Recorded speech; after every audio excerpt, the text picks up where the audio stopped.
दोस्तों ये वीडियो भी आप लोगों के लिए काफ़ी ज़्यादा इंपॉर्टेंट होने वाली है, क्योंकि इस वीडियो में हम बात करने वाले हैं जीने से जुड़ी कुछ ज़रूरी बातें। जैसे कि आपने देखा होगा कि सरिया जब बांधा जाता है जीने में, स्टेयरकेस में जब रेनफोर्समेंट दी जाती है तो काफ़ी लोग गलती भी करते हैं। तो वो सरिया हमें किस हिसाब से देनी चाहिए, पहली चीज़ उसमें क्या मोटाई रहने वाली है, क्या स्पेसिंग रहेगी, यानी कि दूरियाँ कितनी रहेगी, उसमें अगर आपका कोई जॉइंट आ रहा है तो जॉइंट की आपस में कैसे लैप करना है, क्या तरीका होने वाला है और क्या गलती नहीं करनी चाहिए जो अक्सर कर देते हैं। और जब आप उसको कास्टिंग करते हैं, यानी कि जब उसकी ढलाई करते हैं, तो उसमें जो मसाला बनाया जाता है, कंक्रीट रेशियो रहता है, वो क्या रहना चाहिए। बनने के बाद उसकी जो मोटाई रहती है वो हमें कितनी रखनी चाहिए, और उसकी जो सबसे ज़्यादा जरूरी तराई यानी क्यूरिंग जो होती है वो हमें कितने दिन करनी चाहिए और क्या तरीका रहेगा। अब आपने देखा होगा जब घरों में जब आप घर जीना देखते हैं तो आपको डिफरेंट टाइप के स्टेयरकेस आपको मार्केट में देखने को मिलते हैं। बट यहाँ पे मैं बात करूँ जो आपका बेस स्लैब दिया जाता है जिस जीने में, उसमें क्या हम सरिया इस्तेमाल करेंगे। बेस स्लैब क्या होता है कि बेसिकली जब जीने पे पैरियाँ बनाई जाती है उसके नीचे जो एक स्लैब डाला जाता है इंक्लाइंड में जो होता है उसको बेस स्लैब बोलते हैं। तो सबसे पहले सरिये की बात करें तो जो आप सरिये देते हैं तो आपको ध्यान रखें कि उसमें क्या होता है कि एक आपकी सीधी लेंथ में दी जाती है लंबी लंबी, और एक आपका थोड़ा सा उसको क्रॉस में दी जाती है जितनी उसकी ब्रेथ होती है, नहीं चौड़ाई होती है। तो जो लेंथ की बात कर लेते हैं तो उसमें आप 12 mm की सरिया इस्तेमाल करेंगे, जो कि काफ़ी ठीक रहता है क्योंकि आपका वो इंक्लाइंट रहता है और कहीं ना कहीं उसको एक ही साइड से सपोर्ट होता है। तो जितनी अच्छी स्टील आप यूज़ कर लेंगे उतना ठीक है। और जो क्रॉस में दी जाती है, यानी कि जो उसकी जो कम चौड़ाई में जो सरिया ऊपर दी जाती है डिस्ट्रीब्यूटर वाली या टॉप बार जिसको बोलते हैं, तो वो आप 12 mm की भी दे सकते हैं, या आपके पास अगर 10 mm है और 10 mm यूज़ करना चाहते हैं तो आप 10 mm की भी उसमें दे सकते हैं, कोई दिक्कत वाली बात नहीं है। अब इसमें आपस में दूरी की बात कर लेते हैं तो दूरी की आप 6 इंची से ज़्यादा ना रखें, 5 इंची या 6 इंची, आपस में 5 से 6 इंची के बीच में ही आप रखें। 7 इंची पे ना जाएं और 4 इंची पे भी जाने की जरूरत है नहीं, क्योंकि फिर ज़्यादा सरिया आपकी हो जाती है। बट नॉर्मली मैं उसके लिए बता रहा हूँ जो घर में जीना दिया जाता है।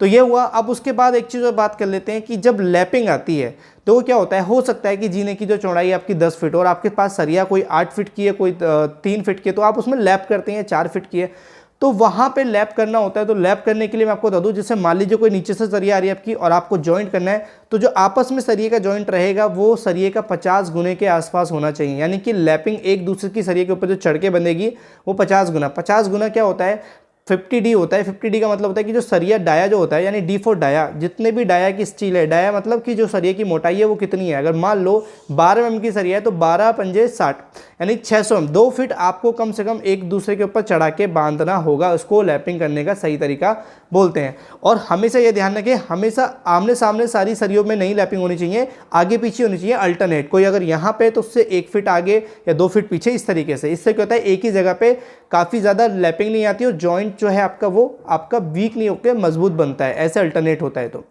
ये हो गया। अब बात कर लेते हैं जब आप कोई भी सरिया देते हैं तो बेसिकली एक चीज़ मैं आपको बता दूं, आपकी टॉप में सरिया जा रही है, छत से कनेक्ट करें तो छत में भी आपकी लैपिंग होनी चाहिए, ताकि आप अच्छे लंबे समय तक उसको आगे तक लेके जाएं, ताकि अगर लोड आता है तो यहाँ पे छत सपोर्ट कर ले उसको। ठीक है। अभी हम बात कर लेते हैं कंक्रीट रेशो की। जो उसमें कंक्रीट डाला जाता है ताकि उसकी आप ढलाई कर पाए, वो रेशो रहेगा उसका M20। M20 रेशो बेसिकली क्या होता है, M मतलब होता है मिक्स और 20 एक स्ट्रेंथ होती है। तो यहाँ पे हम बात करें तो M20 का प्रोपोर्शन जो होता है, अगर एक आप मिस्त्री को बोलते हैं तो वो कैसे समझेगा कि भाई M20 होता है।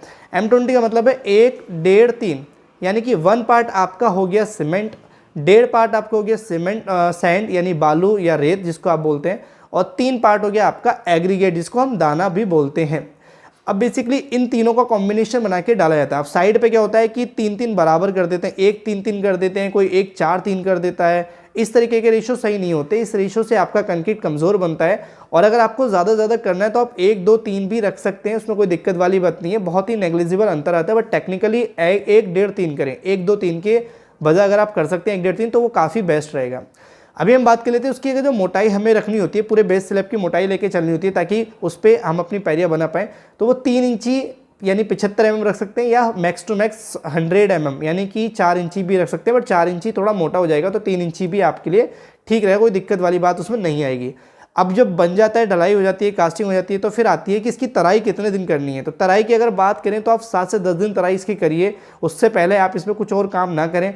और तराई करने का मैं आपको बता दूं, या तो आप उसमें जो जूट बैग होते हैं वो इस पर डाल सकते हैं ताकि पानी उस पर लंबे समय तक ठहराव कर पाए और नमी बनी रहे और आपके जीने को अच्छे से तराई यानी कि क्यूरिंग हो जाए और आपकी स्ट्रेंथ कंक्रीट में अच्छे से मिल जाए।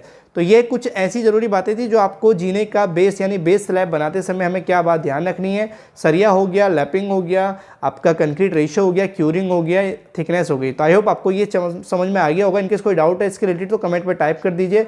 वीडियो को लाइक करना, चैनल को सब्सक्राइब करना। जीने और तरह के भी होते हैं जिसमें चैन स्टेयरकेस भी होता है और आपका स्पाइरल स्टेयरकेस भी होता है, ठीक है, और वन साइड कैंटिलीवर स्टेयरकेस भी होता है। तो उसके ऊपर हमने वीडियो डाली तो जाके उनको देख लीजिए। ये बहुत ही मैंने सिंपल तरीके से आपको समझाया। Thank you for watching video. मिलते हैं अपनी नेक्स्ट वीडियो में।